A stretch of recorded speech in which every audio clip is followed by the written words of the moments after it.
नमस्ते। एक बार फिर हम साथ साथ हैं और इस बार मौका उतना खुशगवार नहीं है। बहुत से पेरेंट्स को और जो अच्छे स्टूडेंट्स हैं विशेष तौर पे उनको स्पष्ट रूप से ये चिंता है कि इस लॉकडाउन को चलते हुए 1 महीना हो गया है। कोरोना वायरस न तो शांत हुआ है और न ही इसका इलाज अब तक ढूंढा गया है। लॉकडाउन और सोशल डिस्टेंसिंग से हम समस्या को आगे टाल रहे हैं, उसको भीषण होने से रोक पा रहे हैं, पर यह समाधान नहीं है। हमें अभी घरों में ही बंद रहना पड़ेगा और अलग अलग एक्सपर्ट्स अलग अलग समय दे रहे हैं। सबसे पहला समय जो स्कूलों या कॉलेजों के खुलने का 1 महीने पहले कहा जा रहा था वो जुलाई था, और अब तो ऐसी नौबत लग रही है कि सितंबर, अक्टूबर, नवंबर, कोई समय की मर्यादा नहीं है, कितना भी समय बीत सकता है। क्यों? क्योंकि जान है तो जहान है। तो इसलिए, और हमें जैसा कि मोदी जी कह भी रहे थे, जान भी चाहिए और जहान भी। तो इसलिए आइए इस कोरोना वायरस के मौके पर जब हम सब अपने अपने घरों में बंद हैं, तो इस समय का एक पेरेंट किस तरह से फायदा उठा सकते हैं, विद्यार्थी किस तरह से फायदा उठा सकते हैं, कैसे इस अभिशाप के पीरियड को हम अपने अंदर जाकर बिल्कुल गोल्डन पीरियड में कन्वर्ट कर सकते हैं, इसको वरदान में कन्वर्ट कर सकते हैं। अगर आप एवरेज स्टूडेंट हैं तो आप अबव एवरेज बन सकते हैं। आप ऑलरेडी अबव एवरेज थे, आप टॉपर्स में शुमार हो सकते थे, और अगर आप टॉपर ऑलरेडी हैं, you can become a legend. आप बिल्कुल लेजेंड्स में शामिल हो सकते हैं। यह अपने विकास का अभूतपूर्व अवसर है। यह एक ऐसा मौका है जो आज तक न पहले कभी आया था और शायद इस जीवन काल में बाद में भी नहीं आएगा। I just hope that we all are able to survive this and do well. And how to use this period, इस समय का सबसे अच्छा उपयोग कैसे करें, तो आपको इस बारे में बताने के लिए, अपनी कुछ बातें शेयर करने के लिए, और इस समय को सबसे इफेक्टिवली, सबसे अच्छी तरह से कैसे यूज किया जा सकता है, इसके लिए एक बार फिर मैं आप सबके साथ हूं। 7 की टिप्स, 7 वो सबसे शानदार टिप्स जिसकी मदद से आप कोरोना वायरस के डर पर विजय पा सकते हैं, इससे होने वाली हानियों को मिनिमाइज कर सकते हैं, और एज अ स्टूडेंट आप अच्छे से अच्छा कर सकते हैं। तो ये वीडियो पेरेंट्स के लिए है ताकि वो अपने बच्चों को देखें, दिखाएं और मोटिवेट करें, और यही नहीं, अगर जरूरत हो तो उनके पीछे पड़कर इसको फॉलो करा लें। और ये बच्चों के लिए है, खास तौर पर हर वो बच्चा जो स्कूल में है, हर वो बच्चा जो कॉलेज में भी है, और स्पेशली वो जो किसी कॉम्पिटिटिव एग्जाम की तैयारी कर रहे हैं और अपने जीवन में कुछ बहुत खास, कुछ शानदार करना चाहते हैं, उनके लिए यह वीडियो खास तौर पर है। इसको पूरा देखिएगा, और सिर्फ देखना ही काफी नहीं है, इसको अमल में लाइएगा, इसको इंप्लीमेंट कीजिएगा, क्योंकि इंप्लीमेंट करे बगैर इसका कोई फायदा नहीं होगा। आइए शुरुआत करते हैं। तो देखिए, क्या आपको पता है कि एक अच्छे विद्यार्थी और एक एवरेज विद्यार्थी और एक बिलो एवरेज, जिसको हम वीक बच्चा कहते हैं पढ़ाई में, उसमें क्या अंतर होता है? क्या जो बिलो एवरेज बच्चा है, जो सो कॉल्ड वीक बच्चा है, वो वास्तव में भगवान ने उसे मूर्ख बनाया होता है, या उसके दिमाग बिल्कुल डब्बा होता है? देखिए, मुझे पढ़ाते हुए 22 साल हो गए, और जिस पहले बैच को मैंने पढ़ाया था उससे IIT JEE all India rank 1, 2 और 7 निकले थे। तो I started my career on a very good note, और तब से अब तक ईश्वर की ऐसी कृपा रही है, अच्छे से अच्छे विद्यार्थी ही मुझे पढ़ाने को मिले हैं। और ऑफ कोर्स बहुत बड़े मास को पढ़ाया है, लेकिन उसमें हर साल हमेशा अच्छे विद्यार्थी रहे हैं, JEE टॉप रैंकर्स हमेशा रहे हैं, और ऐसा मैं मानता हूं कि एक ठीक ठाक अनुभव ईश्वर ने मुझे प्रदान किया है लगभग 22 साल के कामों के फलस्वरूप। उसके आधार पर मेरे जो कंक्लूजन्स हैं, और जो बहुत इंपॉर्टेंट कंक्लूजन्स हैं, और अभी आपके पास समय भी है और मौका भी है कि आप इनको सुन के ध्यान से इंप्लीमेंट कर सकते हैं, इसलिए आपके साथ शेयर कर रहा हूं। एक बहुत अच्छे विद्यार्थी, एक एवरेज और एक बिलो एवरेज विद्यार्थी को, आपको पता है जो चीज सबसे ज्यादा डिस्टिंग्विश करती है, जो सबसे ज्यादा काम की है, जो सबसे की फैक्टर है, वो दिमाग नहीं है। ऑल्दो दिमाग का फर्क पड़ता है, कुछ बच्चों की स्वाभाविक वृत्ति होती है, एक नेचुरल फ्लेवर होता है कि वो मैथ्स पसंद करते हैं, या वो फिजिक्स पसंद करते हैं, या केमिस्ट्री या बायोलॉजी पसंद करते हैं, तो उनके लिए तो ऑफ कोर्स ये एक अलग फ्लेवर है। कुछ को इंग्लिश पसंद आती है, कुछ को हिंदी पसंद आती है, कुछ को संस्कृत आती है, आप उसमें बहुत अच्छा कर सकते हैं, इसमें कोई शक नहीं। लेकिन अगर आप सिर्फ आपको स्कूल में टॉपर बनना है, कॉलेज में टॉपर बनना है या आपको किसी कॉम्पिटिटिव एग्जाम में अच्छे नंबर लाने हैं कि हमको नीट टॉप 100 में आना है, हमको जेई टॉप 10 में आना है, इस तरह का काम करना है आपको, क्या आप ये कर सकते हैं? कई लोग तो नीट में जेई में सिलेक्शन को भी बहुत अच्छी मानते हैं, चलो सिलेक्ट हो गए यही बहुत बड़ी बात है। तो आप ये भी कर सकते हैं, आप बन सकते हैं। कैसे? अभी तक शायद आपको इस पर काम करने का, इसका बैकग्राउंड तैयार करने का मौका नहीं मिला, लेकिन इस लॉकडाउन ने आपको यह मौका दे दिया है। और आप अगर इस बात को ध्यान से सुने और इंप्लीमेंट करें, सुनने से कुछ नहीं होगा, इंप्लीमेंट करने से होगा। यदि वास्तव में अपने जीवन में इसको उतारेंगे तो जब तक इस वायरस का प्रकोप शांत होगा, आप इवॉल्व हो चुके होंगे, आपका परिवर्तन हो चुका होगा और आप एक औसत से शानदार, और अगर पहले ही शानदार हैं तो असाधारण बन चुके होंगे। कैसे? आइए देखते हैं। देखिए, टॉपर में दिमाग होता है, हां जी, लेकिन मैंने ये देखा है कि प्रायः इतना दिमाग दूसरे बच्चों में भी थोड़ा कम ज्यादा होता है, पर होता है। वो बहुत मूर्ख नहीं होते हैं। सबसे ज्यादा मुसीबत कहां आती है? सबसे ज्यादा मुसीबत आती है फोकस में। एक एवरेज बच्चा अगर गलती से एक दिन अच्छे से पढ़ लेता है तो हफ्ता, 10 दिन, 15 दिन उसका प्रायश्चित करते हुए पूरी पढ़ाई लिखाई बंद कर देता है और उसके मन में खुद ही वो अपने मन में शहीद बन जाता है कि अरे इतना पढ़ लिया, इतना थोड़ी पढ़ना था मुझे, इतना थोड़ी पढ़ाई होती है, अब तो खेलने का हक अर्जित कर लिया मैंने, और वो पढ़ाई लिखाई बंद करके दूसरा काम करने लग जाता है।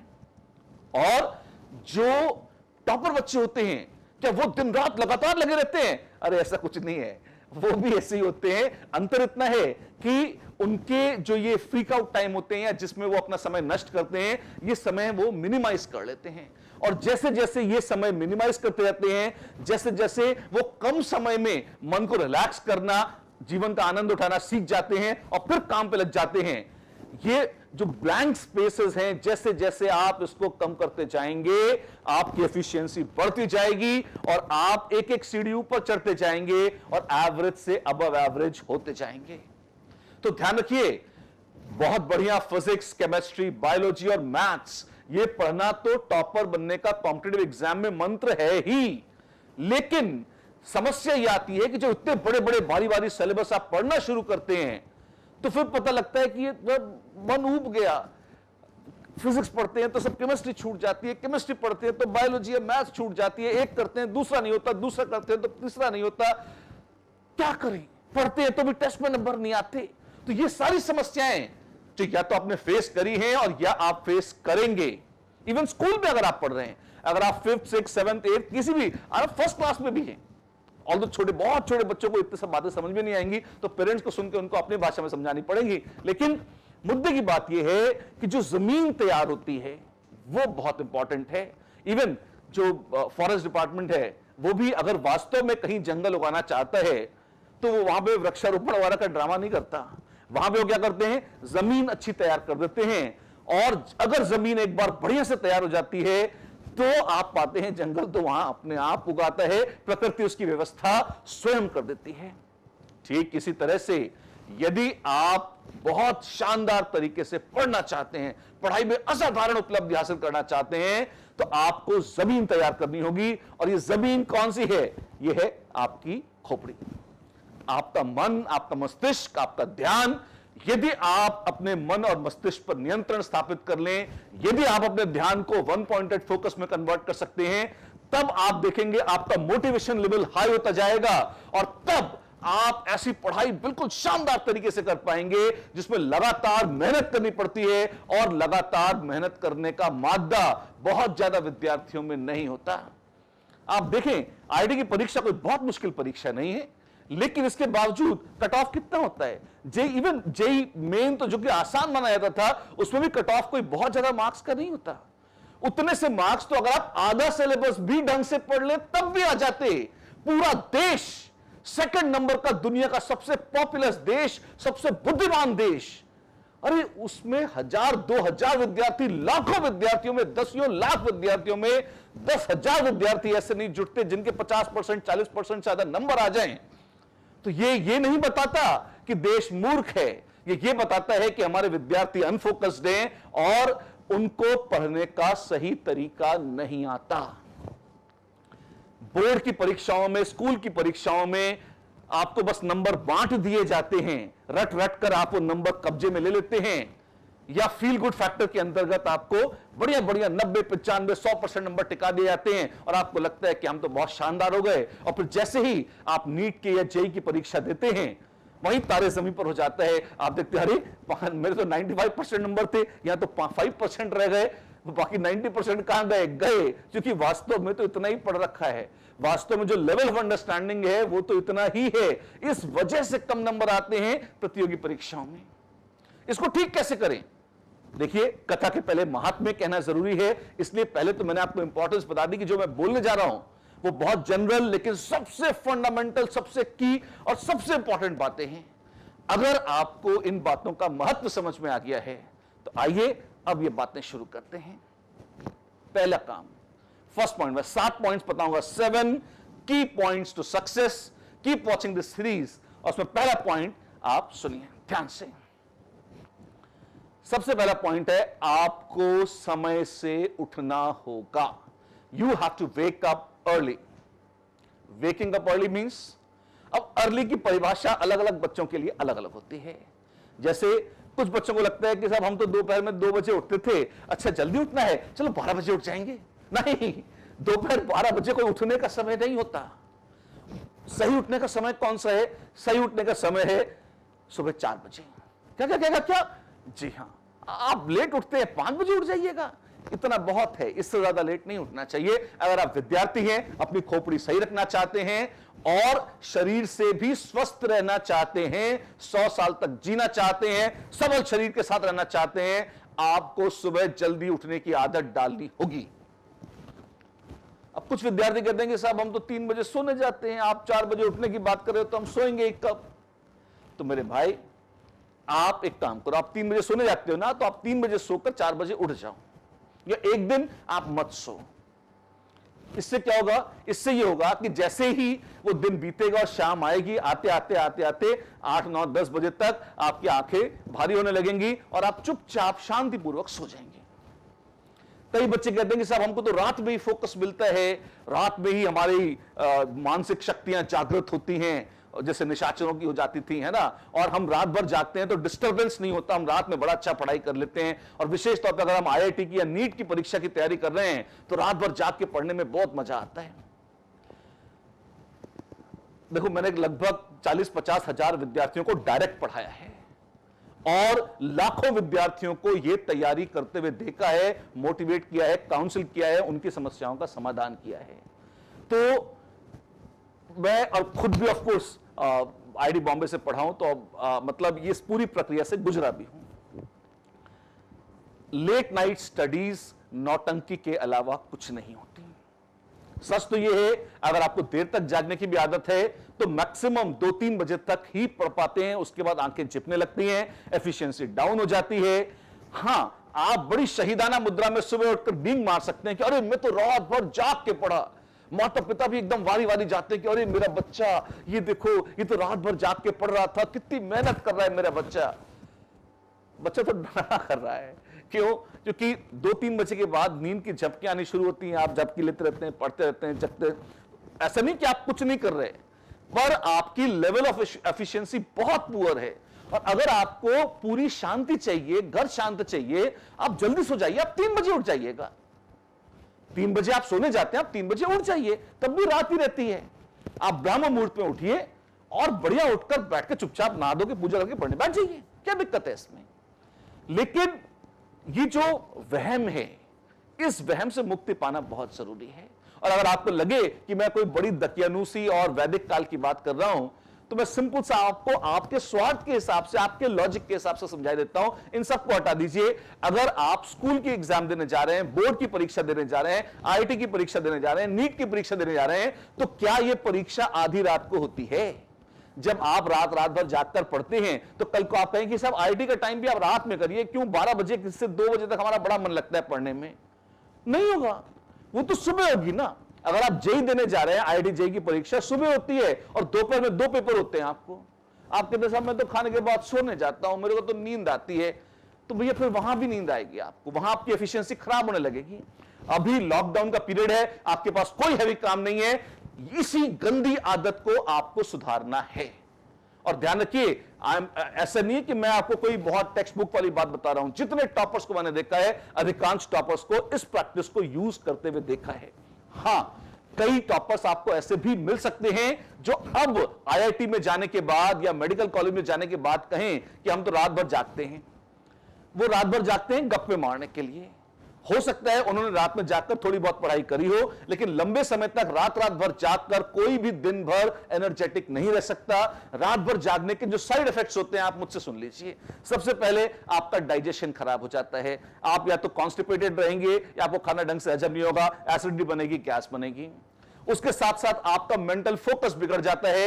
आपको दिन में नींद आती रहती है। आप जब क्लासेस में जाते हैं आप निंदासे रहते हैं। आपको कुछ काम करने का मन नहीं करता, आप चिड़चिड़े होने लगते हैं। आपको सिर्फ गप्पे मारने का मन करता है।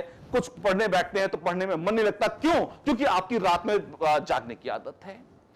तो ये जो लेट नाइट वेकिंग अप वाला काम है, ये आपको अनफॉर्चुनेटली बंद करना होगा। फिर कुछ लोग कहते हैं कि साहब हम धीरे धीरे करके ठीक कर लेंगे, अभी हम दिन में 2 बजे जागते हैं, फिर हम एक हफ्ते में 11 बजे जागेंगे, फिर उसके बाद 10 बजे करेंगे।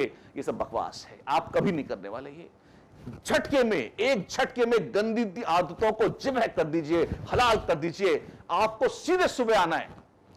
आप भले 12 बजे, 1 बजे, 2 बजे जिम में जगकर ब्रंच करने के आदमी हो, 10 बजे जगते हो, 8 बजे भी जगते हो, तो भी ये गंदी आदत थी। मानिए आपको 4 से 5 बजे तक बिस्तर छोड़ देना चाहिए यदि आप अपनी खोपड़ी सही करना चाहते हैं। तो हो सकता है आपको लगता हो कि अरे मैं तो पहले टॉपर हूं, तो बेटा आप उससे भी और बेहतर बन जाएंगे यदि आप अपनी आदतें सुधार लेंगे तो। और जिस लेवल के टॉपर आप हैं, मैंने उनके टॉपरों के टॉपर को भी बहुत समय तक, 2 दशक तक, 22 साल तक पढ़ाया है। उसके आधार पर मैं आपको बता रहा हूं कि यह आदत सुधारनी बहुत जरूरी है। और यह लॉकडाउन पीरियड इस मामले में वरदान लेकर आया है। एक प्रैक्टिकल टिप और देता हूं। आपके मन में यह आया कि चलो मैं जल्दी उठ जाऊंगा, सर ने कहा है, अब मैं मोटिवेट हो गया, मैं तो जल्दी उठूंगा, 4 बजे उठूंगा। आपने सारे अलार्म लगाए, सब कुछ किया, माता जग गई, पिता जग गए, वो आपको हिला रहे हैं, जगा रहे हैं, आप करवटें बदल रहे हैं, पूरा घर जग चुका है, दादी, दादा, नानी, नाना, उनके फोन आ चुके हैं। आपने बिस्तर नहीं छोड़ा। क्यों? आपको तो नींद आ रही है। कोई भी आपको दुनिया की ताकत सुबह जगा नहीं सकती यदि आप खुद जगना ना चाहें तो ये खुद जगने का संकल्प आपका अपना होगा। आप इस बात को किसी भी कीमत पर मत भूलना। यदि आप नहीं चाहोगे, आपको कोई जगा नहीं पाएगा। तो आपको खुद ही बिस्तर छोड़ना होगा संकल्प पूर्वक। और या तो आप पेरेंट्स से कहिए कि सुबह उठकर 1 गिलास पानी डाल दें आपके ऊपर। आपको खूब, और आपको सुबह उठकर छिड़ना नहीं है, किसी के ऊपर चिल्लाना नहीं है, नाराज नहीं होना है, मुंह नहीं फुलाना है। आप सुबह जगकर किसी के ऊपर एहसान नहीं कर रहे हैं, आप अपना विकास कर रहे हैं, अपनी पुरानी गंदी आदतों को छोड़ रहे हैं, आप एकेडमिकली नया जन्म धारण कर रहे हैं।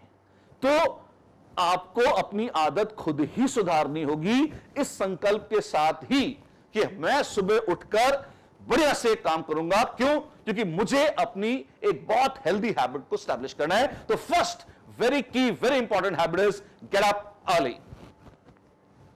सेकेंड, दूसरी आदत क्या है?